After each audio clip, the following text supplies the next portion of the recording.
السلام عليكم، ازيكم يا حبايبي؟ اللهم صل على سيدنا النبي عليه الصلاه والسلام. الا بذكر الله تطمئن القلوب.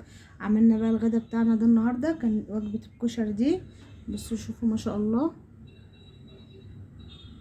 عملنا البصل، بصوا البصل، شوفين اللون بتاعه والقرمشه.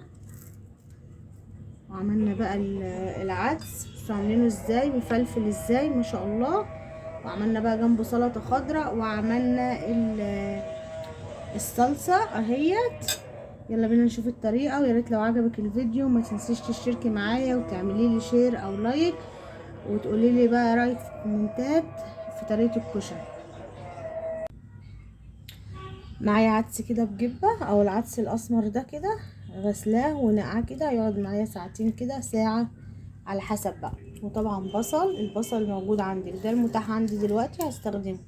دي كانت طماطم عندي ضرباها مش مصلصلاها وما استخدمتهاش، حطيتها في كيس وحطيتها في الفريزر.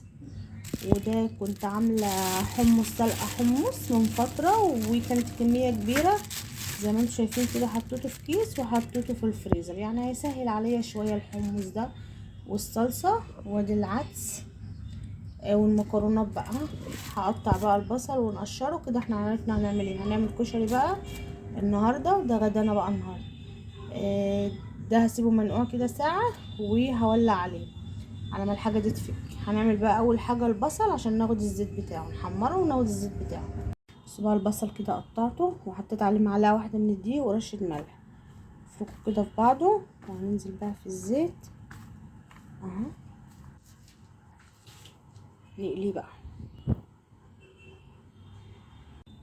كده. بقى العدس اهو رخر، ولعت عليه يتسلق معايا. هنا بقى بحمر شويه شعريه كده صغيرين عشان نعمل شويه رز كده بالشعريه. معايا بقى البصل اهو بيحمر. نخلي لونه ذهبي كده وهنخرجه. دي مقله، وهعمل مقله كمان.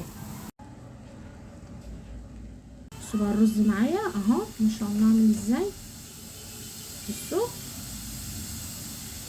اهو كده بقى استوى، هطفي عليه. معايا بقى هنا التومه، نزلت بشويه زيت من زيت البصل والتومه اهي. نشوحها كده عشان ايه الصلصه. والحمص طبعا جاهز معايا، انا وريتهولكم. والمكرونه بقى هنسلقها وخلاص على كده. والعدس جاهز. التومه كده اصفرت معايا وخدت اللون الدهبي، هنزل بمعلقه خل.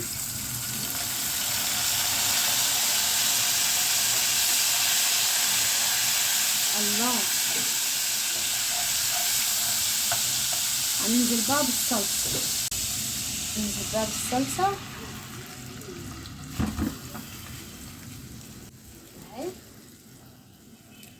ملح، وحبه من الشطه، وحبه من البابريكا، وحبه من الكمون، وحبه من الكزبره. طاسه كده حطيت فيها برضو معلقتين زيت. هنزل بالعدس اللي انا سلقته.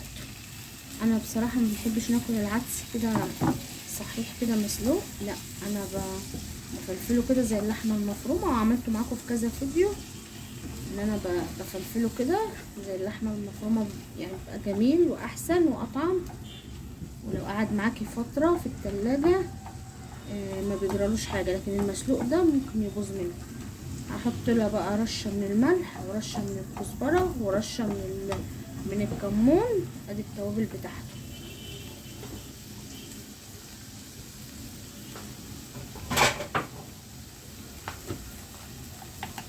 ملح،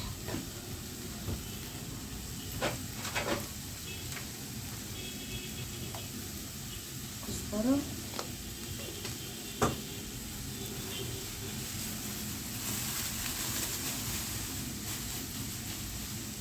كمون. بس هفضل بقى اقلب فيه وايدي فيه لحد ما يتفلفل معايا واوريهولكم. بصوا بقى كده معايا اهو. خلاص كده هطفي بقى عليه واحطه في طبق ولا حاجه لما المكرونه تتسلق معايا. كده بقى المكرونه اهي بتتسلق معايا. اي نوع مع الاسباجيتي بقى انت حباه براحتك.